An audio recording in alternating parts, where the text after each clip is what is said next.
Halo pemirsa GPR TV dari Sabang sampai Baroke dari Biagas hingga Pulau Rote. Bertemu lagi bersama saya Boda Azari Disak dalam program Juru Bicara.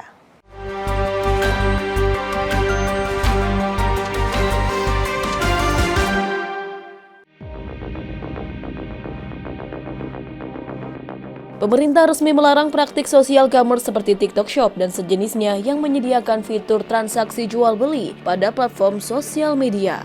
Aturan tersebut tercantum dalam Peraturan Menteri Perdagangan Nomor 31 Tahun 2023 sebagai revisi Permendak Nomor 50 Tahun 2020. Revisi tersebut dilatar belakangi isu peredaran barang yang belum memenuhi standar di dalam negeri, baik itu SNI, BPOM maupun izin halal.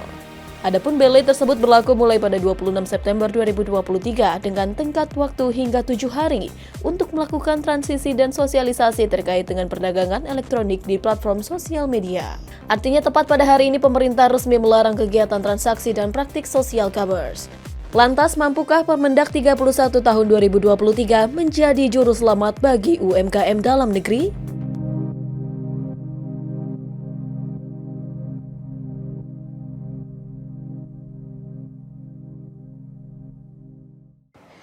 Pemirsa, pemerintah telah resmi mengeluarkan aturan terkait larangan sosial commerce untuk melakukan transaksi jual beli di media sosial. Pemerintah berharap dengan adanya ketentuan ini dapat membantu atau menyelamatkan UMKM yang sedang melakukan transaksi jual beli hingga saat ini. Lantas pemirsa, seperti apakah sebenarnya regulasi ini dan apa sebenarnya alasan dari pemerintah mengeluarkan aturan tersebut? Kita akan bahas bersama dengan Dirjen IKP Kementerian Kominfo Republik Indonesia, Bapak Usman Kansong yang sudah bergabung pada malam hari ini. Assalamualaikum, selamat malam Pak Dirjen. Waalaikumsalam, selamat malam Mona. Baik, Pak Dirjen, ini kita langsung bahas terkait dengan isu yang sedang atau pembahasan yang sedang hangat pada saat ini Pak Dirjen, yakni pemerintah memberikan larangan terhadap social commerce untuk melakukan transaksi jual beli. Dan di sini pertanyaan Pak Dirjen, ada juga yang beranggapan bahwa dikeluarkannya peraturan oleh pemerintah ini bukan hanya semata-mata keputusan dari pemerintah, tapi ada campur tangan dari pihak lain. Nah, ini sebenarnya untuk meluruskan hal tersebut seperti apa Pak Dirjen? Larangan ini dikeluarkan oleh Kemendagri ini. Ya, yang pertama begini, sebetulnya bukan melarang ya, tetapi mengatur. Ya, Permendak Nomor 31 Tahun 2023 itu ingin mengatur tata kelola antara media sosial dan e-commerce. Jadi selama ini TikTok itu menggabungkan antara dirinya sebagai media sosial dan sebagai e-commerce. E-commerce itu melalui layanan TikTok Shop. Nah, karena itu disebut namanya social commerce, bukan e-commerce begitu. Karena commerce yang ada di sosial media, makanya namanya social commerce. Nah, social commerce semacam ini dianggap bisa mengerus UMKM kita. UMKM di Indonesia, orang menyebut Tanah Abang kosong, pasar tradisional kosong, ya karena memang kalah dengan penjualan barang-barang melalui social commerce tadi itu. Nah, karena itu Permendak mengharuskan pemisahan antara TikTok sebagai sosial media dan TikTok sebagai social commerce begitu. Nah, jadi tidak ada campur tangan pihak lain ya, kecuali adalah upaya pemerintah untuk mengatur ekosistem bisnis UMKM, untuk mengatur ekosistem ekonomi digital kita supaya tercipta yang kita sebut fair playing field. Jadi ya e-commerce bisa sama-sama berkompetisi dengan sesama e-commerce. Ya e-commerce itu kita sudah tahu sudah ada sejak lama, ada Tokopedia, ada Bukalapak, ada Shopee. Nah, nanti dia akan berkompetisi dengan e-commerce TikTok nanti misalnya. Itu satu hal.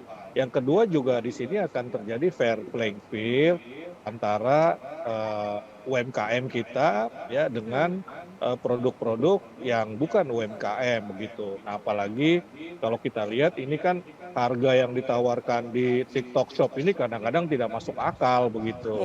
Sehingga ada tuduhan terjadi predatory pricing. Nah, ini yang menyebabkan UMKM kita ya lama-kelamaan bisa ambruk begitu karena tidak bisa bersaing dengan produk-produk yang dijual di TikTok Shop. Nah, kira-kira begitu argumennya. Baik, berarti selain untuk menyelamatkan UMKM juga untuk membatasi begitu Pak Dirjennya, mana yang untuk melakukan promosi dan mana yang platform untuk Iya, melakukan betul aktivitas sekali. jual beli. Iya. Jadi di sosial media orang tetap boleh Hmm. berpromosi, dibatasi hanya berpromosi, tidak boleh bertransaksi. Tapi kalau di e-commerce orang boleh promosi, boleh juga bertransaksi. Jadi dibedakan begitu. Di semua sosial media orang bisa kok berpromosi. Dia mempromosikan barang-barang yang diproduksi oleh dia begitu. Tapi transaksinya tidak boleh melalui sosial media. Kalau mau bertransaksi ya lewat e-commerce itu begitu. Baik, ini sudah 1 minggu begitu Pak Dirjen ya ditetapkan oleh pemerintah keputusan tersebut. Sejauh ini Pak Dirjen apakah sudah ada laporan bagaimana tanggapan dari masyarakat yang mungkin sebelumnya melakukan aktivitas e-commerce di TikTok seperti itu Pak Dirjen? Apakah omset mereka jauh lebih turun atau sudah melakukan ada hal lain gitu, ada opsi lain untuk menyelamatkan usaha mereka setelah dilarang untuk melakukan jual beli tersebut Pak Dirjen? Iya, memang sejauh ini TikTok belum memisahkan antara sosial commerce-nya, antara e-commerce-nya dengan sosial media. Jadi kita belum bisa mengukur sejauh mana dampak dari pemisahan ini. Nanti kalau memang TikTok memisahkan antara sosial media dan e-commerce-nya baru kita bisa ukur, ya bisa kita perkirakan. Nah, tetapi memang tanggapan masyarakat terhadap peraturan pemisahan antara sosial media dan e-commerce ini beragam. Ada yang setuju, ada yang tidak setuju. Ya, ada yang khawatir nanti tidak bisa berjualan lagi di media sosial. Padahal tadi sudah kita sampaikan, ini bukan melarang, tapi mengatur. Artinya mengatur yang di sosial media hanya boleh berpromosi, tapi tidak bisa bertransaksi. Orang bisa jualan juga kok di e-commerce. Ya, e-commerce ini kan semacam aplikasi juga sebetulnya. Ya. Eh, Aplikasi sosial artinya tempat berinteraksi antara atau bertransaksi antara pedagang dan pembeli begitu. Jadi fungsi sosial medianya juga tetap ada di e-commerce, tetapi dia memang fokus kepada transaksi ataupun jual beli begitu. Baik, kembali lagi ini bukan melarang tapi lebih mengatur begitu bahasanya Pak Dirjen.